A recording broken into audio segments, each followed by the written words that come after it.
Hello everyone, I'm Ambika Raina, All India Rank 164 in UPSC Civil Services Examination 2022। ये मेरा तीसरा attempt था और तीनों बार ही मैं प्रीलिम्स पास कर पाई थी। तो आज इस वीडियो में मैं आपको बताने वाली हूँ कि कैसे मेरी स्ट्रैटेजी रही, क्या क्या मेरे सोर्सेज थे, कैसे मैंने प्रैक्टिस किया and eventually how was I able to pass prelims all 3 times. इस वीडियो को मैं 4 पार्ट्स में डिवाइड करूंगी। पहली चीज़ है स्टैटिक की क्या प्रिपरेशन रहनी चाहिए, क्या बेसिक बुक्स आप फॉलो कर सकते हैं और क्या टाइमलाइन रहेगी इसकी। दूसरी चीज़ है करंट अफेयर्स कैसे प्रिपेयर करना है। तीसरी चीज़ है प्रीवियस ईयर्स क्वेश्चंस जो कि PYQs रहते हैं उनको कैसे यूटिलाइज कर सकते हैं। और लास्टली मॉक्स कैसे लगाने हैं, कितने लगाने हैं, उनको एनालाइज कैसे करना है। तो शुरू करते हैं first of all static section से। अभी ऑलमोस्ट 6 मंथ्स बचे हैं प्रीलिम्स एग्जामिनेशन 2024 के लिए। सो मैं आपको टाइमलाइन रफली अभी से लेकर मई तक की बताऊंगी, कैसे आप दिसंबर से लेकर मई तक डिवाइड कर सकते हैं time. So from December till February you should be able to finish your basic books of static so that you are able to start revising them. How I did it was कि दिसंबर में जैसे ही मैं कोई भी subject पढ़ना शुरू कर रही थी तो मैं उसका एक छोटा सेक्शनल मॉक लगाती थी so that I can see कि मैं कहाँ स्टैंड करती हूँ। एट दिस पॉइंट अगर आप प्रीलिम्स दे रहे हैं 2024 के, तो मैं अज्यूम कर रही हूँ कि आपने एक बार तो सारी बेसिक बुक्स पढ़ी होंगी, तो आपकी ओवरऑल एक अंडरस्टैंडिंग होगी और आप एक मॉक लगा सकते हैं सेक्शनल का। इससे निराश नहीं होना है। जो मैंने पहली बार पॉलिटी का मॉक लगाया था लक्ष्मीकांत पढ़ने के बाद, उसमें मेरे शायद ही कुछ 25 मार्क्स आए थे, तो मैं काफ़ी सैड हुई थी। बट ये पॉइंट नहीं है। अभी इस समय पे अगर आप मॉक लगा रहे हैं, उसका पॉइंट है ये समझना कि क्या आपकी कमी है प्रिपरेशन में, कहाँ आपको ज़्यादा ध्यान देना है, कौन सी आपकी स्ट्रेंथ्स हैं, वीकनेसेस हैं एंड कैसे इसको ओवरकम करना है। सो बिल्कुल भी निराश नहीं होइए, इनको मॉक्स को अच्छे से यूटिलाइज करिए। सो इन दिसंबर मैंने कैसे प्रिपेयर किया था, दिसंबर मैंने महीना रखा था पॉलिटी और मॉडर्न हिस्ट्री के लिए, क्योंकि इसका काफ़ी वेटेज होता है और इसकी बेसिक बुक्स बहुत ही सफिशिएंट रहती हैं फॉर प्रीलिम्स। पॉलिटी के लिए मैंने 2 हफ्ते रखे for Laxmikanth and for modern history I studied from spectrum, again 2 weeks for that. So पहले हफ्ते में ही अगर आप एक सेक्शनल मॉक लगाएंगे और फिर आप पढ़ाई करेंगे, फिर हफ्ते के एंड में एक और सेक्शनल मॉक लगा के आप देख सकते हैं कि आपकी प्रोग्रेस कैसी है, क्या आप उस पॉइंट ऑफ व्यू से उस बुक को पढ़ रहे हैं जिस पॉइंट ऑफ व्यू से प्रीलिम्स में क्वेश्चंस आते हैं या नहीं। तो आपको नॉलेज गेन करने के लिए सिर्फ बुक्स नहीं पढ़नी, आपको इस पर्सपेक्टिव से बुक पढ़नी है कि उसके कैसे सवाल बनेंगे और आप कैसे उनको सॉल्व कर सकते हैं। देन जनवरी में मैंने इकोनॉमिक्स पढ़ा था, मेरे खुद के नोट्स बनाए थे मैंने मृणाल सर के लेक्चर्स से, एंड मैंने मैप्स पढ़ लिए थे बहुत सारे ज्योग्राफी के along with my notes of NCERT। In case आप जनवरी में इकोनॉमिक्स को अच्छे से पढ़ पाते हैं तो आपको एक बेस बन जाता है सो दैट फरवरी में जब बजट और इकोनॉमिक्स सर्वे आएगा आप उसको ढंग से पढ़ सकते हैं, समझ सकते हैं, अप्लाई कर सकते हैं अपने आंसर्स में। सो ये बहुत इंपॉर्टेंट रहता है कि before the budget comes out, before the economic survey comes out, you have a strong foundation in economics. So from December to January 4 subjects आपके पूरे हो गए, polity, modern history, economics as well as geography. अब आते हैं फरवरी में। फरवरी में मैंने किया था environment from Shankar book and art and culture from Nitin Singhania sir's book and ancient and medieval history मैंने पढ़ा था from Tamil Nadu state books. So this was my February schedule. आप एक हफ्ता या 2 हफ्ता दे सकते हैं एक सब्जेक्ट को। सबसे ज़्यादा इम्पॉर्टेंट क्या रहता है इसमें कि आप जो सेक्शनल टेस्ट्स हैं, जो मॉक्स होते हैं, sectional test of prelims mocks, उनको सही तरीके से यूटिलाइज करें, क्योंकि आप कांस्टेंट फीडबैक लूप में जा सकते हैं। अगर आप एक सेक्शनल टेस्ट दे रहे हैं, आप समझ रहे हैं ये मेरी वीकनेस है, यहाँ पे मुझे नहीं समझ आ रहा है, ये मेरी गलतियाँ हो रही हैं, और फिर आप जाके फिर से पढ़ रहे हैं वो बेसिक बुक और समझ रहे हैं कि कैसे आपको आंसर करना है, तो वो आपके लिए बहुत ज़्यादा फायदेमंद होगा और आपका माइंड एक तरह से ट्रेन हो जाएगा कि कैसे सवाल को देखना है और उसका आंसर कैसे देना है। इसका मतलब फरवरी तक आपका सारा polity, modern history, economics, geography, environment, ancient and medieval history as well as art and culture एक बार अच्छे से पढ़ा जा चुका है सारी बेसिक बुक्स से। इसके बाद आते हैं हम करंट अफेयर्स सेक्शन पे। करंट अफेयर्स एक बहुत ही ऑनगोइंग प्रोसेस रहता है। मैं रोज़ 2 न्यूज़पेपर्स पढ़ती थी, the Hindu and Indian express. आप एक भी अगर बहुत रिलीजियसली फॉलो कर रहे हैं तो आई फील वो इनफ हो सकता है, as long as you are compensating in the other departments such as current affair dailies, current affair मंथलीज।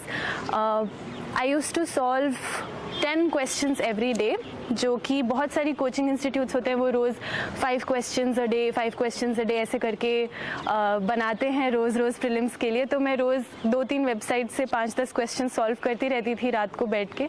बहुत ही कैजुअल सा एटमॉस्फेयर होता है, इसको बहुत सीरियसली लेने की ज़रूरत नहीं है, बट जब आप रोज़ 5-10 क्वेश्चन सॉल्व करने की आदत बनाएंगे तो धीरे धीरे आपका स्टैमिना बनेगा, सो दैट आप 100 क्वेश्चंस भी एक साथ सॉल्व कर सकते हैं। सो करंट अफेयर्स के लिए क्या हो गया, एक तो हो गया डेली न्यूज़पेपर रीडिंग, बहुत ही रिलीजियसली करनी चाहिए। दूसरी चीज़ है फॉलोइंग डेली क्विजेस जो 5-10 क्वेश्चंस आते हैं of coaching institutes. Third most important thing is any coaching monthly magazine को आप फॉलो करें, बिकॉज उसमें बहुत माइन्यूट डिटेल्स होते हैं जो कि आप न्यूज़पेपर रीडिंग से शायद मिस आउट कर रहे हो। अगर आप न्यूज़पेपर डेली पढ़ रहे हैं तो आपको मंथली मैगज़ीन पढ़ना काफ़ी इजी रहेगा, बिकॉज काफ़ी सारी चीज़ें रिपीट होती हैं, एडिटोरियल्स रिपीट होते हैं, कॉन्सेप्ट्स रिपीट होते हैं, थीम्स रिपीट होती हैं। So it's kind of a revision, आप कॉन्स्टेंटली एक रिविजन मोड में चलते हैं तो आपके दिमाग में वो चीज़ अच्छे से बैठ जाती है। सो मैं कहूँगी करंट अफेयर्स के लिए newspapers, daily quizzes, monthly magazines, and then since हम लोगों ने फरवरी में अपना सारा स्टैटिक खत्म कर दिया था, March onwards you can start reading PT 365। ये जो पूरे साल का करंट अफेयर्स रहा है उसमें से जो भी इम्पॉर्टेंट स्टैटिस्टिक्स हैं, डेटा पॉइंट्स हैं, इंपॉर्टेंट फैक्ट्स हैं, वो सारी चीज़ें कंपाइल करके रिलीज़ होती हैं PT 365 में, जो कि प्रीलिम्स पॉइंट ऑफ व्यू से बहुत ज़्यादा इंपॉर्टेंट रहती हैं। सो मार्च ऑनवर्ड्स आप PT 365 पढ़ना शुरू कर सकते हैं। इसको एकदम ध्यान से पढ़ें, एक एक लाइन इसकी इंपॉर्टेंट होती है, उसको एक बार में याद करने की कोशिश ना करें, ट्राई करें कि आप इसको 2-3 बार रिवाइज कर पाएँ सो दैट आपके दिमाग में वो बैठ जाए। So this was for current affairs. अभी हमने देखा पहली बात static books, second was current affairs, and thirdly how to use previous years questions. So इसके 2 तरीके हैं और मैं दोनों आपको बताना चाहूँगी। पहली चीज़ है प्रीवियस ईयर्स क्वेश्चंस। बहुत सारी कोचिंग की वेबसाइट्स होती हैं जिसमें वो सेग्रीगेटेड रखते हैं सब्जेक्ट वाइज। सो अगर आप हिस्ट्री पढ़ रहे हैं तो उसमें subject wise previous years question segregated रहेंगे, जो ज्योग्राफी पढ़ रहे हैं तो उसके क्या क्या क्वेश्चंस रहे हैं। तो पहले सबसे मार्च के महीने में मैं subject wise previous years questions देखना शुरू कर देती थी और उसके बेसिस पे अपना प्रिपरेशन और फाइन ट्यून करती रहती थी। जहाँ पे मुझे रिवीजन की ज़रूरत है वहाँ रिवाइज करती थी, जहाँ पे मुझे और पढ़ने की ज़रूरत है, कंटेंट डेवलप करने की ज़रूरत है, वहाँ पे कंटेंट डेवलप करती थी। सो प्रीवियस ईयर्स क्वेश्चन को बहुत स्मार्टली यूज़ करना है, क्योंकि ये एक बहुत कीन इंसाइट है into the minds of the examiner. जो एग्जामिनर है उसने आपको बहुत बेसिक सा, UPSC आपको बहुत बेसिक सा सिलेबस देता है प्रीलिम्स का, उसमें इतना ज़्यादा कुछ इंसाइट नहीं मिल पाता है, बट आप सबसे ज़्यादा इंसाइट प्रीवियस ईयर्स क्वेश्चन से देख सकते हैं। जब आप प्रीवियस ईयर्स क्वेश्चंस को अच्छे से पढ़ेंगे, समझेंगे कि वो क्या पूछना चाहते हैं, तो एक तरह से आपका माइंड ऐसे वर्क करने लगेगा कि क्या एग्जामिनर ढूंढ रहा है, किस टाइप के सवाल पूछे जा रहे हैं। So previous years questions first of all subject wise आप पढ़ लें।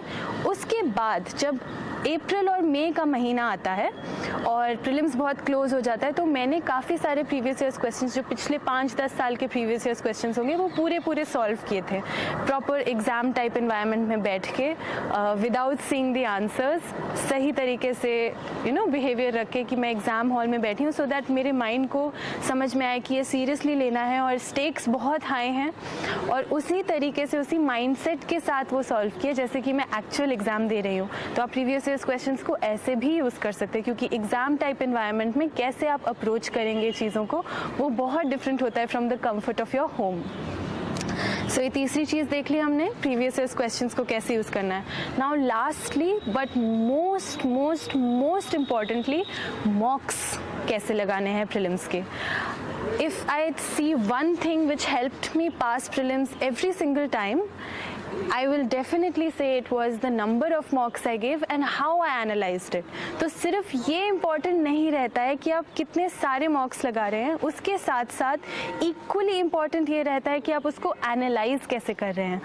तो सबसे पहली बात तो आपको एटलीस्ट मतलब आपको नहीं पर मैं अपने लिए जो गोल बनाती थी कि एटलीस्ट 50 to 80 मॉक्स मेरे को पूरे सॉल्व करने हैं, full tests 50 to 80 before my actual prelims paper. So that was a goal I set for my self. आप अपने हिसाब से देख सकते हैं, अगर आपकी ग्रोथ और मार्क्स बहुत अच्छे आ रहे हैं तो शायद आपको कम की ज़रूरत हो. मैं जब स्टार्ट किया था प्रिपरेशन तो मेरे मार्क्स बहुत ख़राब आते थे, तो I needed so many prelims papers to practice and finally reach a place where I was confident that I would be able to clear the cutoff. So अप्रैल के महीने में मैं रोज़ एक फुल टेस्ट लगाती थी और मई के महीने में मैंने रोज़ 2 फुल टेस्ट लगाए हैं. एक सुबह में लगाती थी, एक शाम को लगाती थी. बट फुल टेस्ट लगाने के अलावा जो मैंने किया है उसके बाद वो ज़्यादा इम्पॉर्टेंट है. After I use to give the paper I use to sit with my questions. मैं देखती थी कि कौन से वो सब्जेक्ट्स हैं, क्या मैं हिस्ट्री में वीक हो रही हूँ, क्या मैं साइंस टेक में वीक हो रही हूँ, क्या मेरा आर्ट एंड कल्चर स्ट्रॉन्ग है. ये सारी चीज़ें मैं अच्छे से बैठ के एनालाइज करती थी. और दूसरी चीज़ जो मैं देखती थी कि मेरी एक्यूरेसी कितनी है. क्या अगर मैं एक ऑप्शन एलिमिनेट करके कुछ टिक कर रही हूँ तो वो सही आ रहा है कि वो गलत आ रहा है. क्या मैं 2 ऑप्शन एलिमिनेट करके टिक कर रही हूँ तो मेरा कितना एक्यूरेसी आ रहा है. अगर मैं बिल्कुल ही श्योर हूँ फिर भी मेरा कितना एक्यूरेसी आ रहा है. तो ये दोनों चीज़ें जब कंबाइन हो जाती हैं, जब मैं देख सकती थी अच्छा अगर मैं हिस्ट्री का कोई सवाल करती हूँ और उसमें 2 ऑप्शन एलिमिनेट करती हूँ तो मेरे मोस्टली सही आ रहे हैं, और अगर मैं साइंस और टेक में 3 भी एलिमिनेट कर रही हूँ तो भी मेरे गलत आ रहे हैं. तो मुझे उससे अपनी ही स्ट्रेंथ समझ में आएगी कि कौन सी जगह पे मुझे रिस्क लेनी चाहिए और कौन सी जगह पे मुझे कॉन्फिडेंटली वो क्वेश्चन छोड़ देना चाहिए. क्योंकि जब आप एग्ज़ाम हॉल में बैठे होते हैं उस टाइम आपके पास आंसर की नहीं होती है. यूजुअली लोग मॉक्स में आंसर की साइड पे रख के थोड़ा बहुत देखते रहते हैं, अच्छा मेरा सही जा रहा है कि गलत जा रहा है, कैसा जा रहा है पेपर. बट एग्ज़ाम हॉल के अंदर आपको इतनी अनसर्टेनिटी होती है और आपकी स्टेक्स इतनी हाई होती हैं कि टेंशन बहुत ज़्यादा हो जाती है. उस समय में समझ नहीं आता कि रिस्क कहाँ लेनी चाहिए और कहाँ केयरफुली प्रोसीड करना चाहिए, कहाँ एलिमिनेशन यूज़ करना चाहिए, कहाँ नहीं करना चाहिए. तो उसको काउंटर करने के लिए मैंने ऐसे एनालाइज किया था ताकि मुझे पता चले अच्छा अगर इस सेक्शन ऑफ द सिलेबस से क्वेश्चन आया है तो क्या ये मेरी स्ट्रेंथ है, क्या मुझे कैलकुलेटेड और कॉन्फिडेंट रिस्क लेना चाहिए, क्या मुझे नहीं लेना चाहिए, कितने मैं क्वेश्चंस अटेम्प्ट कर रही हूँ, कितने क्वेश्चंस मुझे अटेम्प्ट नहीं करने चाहिए. ये सारी चीज़ें आपको मॉक्स से ही आएंगी. अगर आप रोज़ मॉक्स लगा रहे हैं तो आपका माइंड एक तरह से ट्रेन हो जाता है. जैसे कि मैंने पहले बोला था, एक मेमोरी टाइप की बन जाती है आपके माइंड में कि किस तरह से ये चीज़ को टैकल करना है. तो उससे आपका कॉन्फिडेंस भी बढ़ेगा. आप एग्ज़ाम हॉल में उतने ज़्यादा नर्वस भी नहीं होंगे क्योंकि आपको पता है कि आपने पहले 100 मॉक लगाए हुए हैं और उसमें आपके अगर कट ऑफ क्लियर हो रहे हैं तो एक लेवल ऑफ कॉन्फिडेंस आ जाता है जो कि बहुत ही नेसेसरी है इस पेपर में. लोगों को बहुत कुछ आता है, वो कट ऑफ क्लियर भी कर रहे होते हैं, बट कॉन्फिडेंस की कमी की वजह से उस दिन वो नर्वस हो जाते हैं और वो परफॉर्म नहीं कर पाते हैं. तो आप ये चीज़ ज़रूर दिमाग में रखें कि सबसे ज़्यादा इम्पॉर्टेंट है माइंडफुलनेस, कंसंट्रेशन और आपका अपने ऊपर भरोसा. आपको अपने ऊपर भरोसा रखना है, आपको डरना नहीं है, आपको सहम नहीं जाना है. जब आपकी तैयारी पूरी है, आप पूरे अभी से 6 महीने हैं ऑलमोस्ट, अभी से आप लग जाइए, जुट जाइए, अच्छे से तैयारी कीजिए और लास्ट डे पे जाके जब आप एग्ज़ाम हॉल में बैठेंगे ज़रूर ऐसे सोचिए कि मैंने अपना पूरा बेस्ट दिया है, अब जो होगा वो देखा जाएगा. क्योंकि प्रीलिम्स बहुत ही अनप्रिडिक्टेबल पेपर बनता जा रहा है, हर साल और ज़्यादा अनप्रिडिक्टेबल होता जा रहा है. सो आप सिर्फ अपनी तरफ से अपनी तैयारी पूरी रख सकते हैं, बाकी सब पे आपका कंट्रोल नहीं है. So control the controllables and all the best. Lastly मैं कहना चाहूँगी कि सीसैट को बिल्कुल भी इग्नोर ना करें. सीसैट भी हर साल और ज़्यादा कॉम्प्लेक्स, कॉम्प्लिकेटेड, टफ, डिफ़िकल्ट सब होता जा रहा है. सो डेफिनेटली सीसैट को बिल्कुल इग्नोर ना करें, बिल्कुल लाइटली ना लें. उसके लिए पढ़ें, उसके मॉक्स लगाएं, देखें कि आप उसमें स्कोर कर पा रहे हैं कि नहीं कर पा रहे हैं. So that day you are confident in your preparation and you are able to give your best. All the best.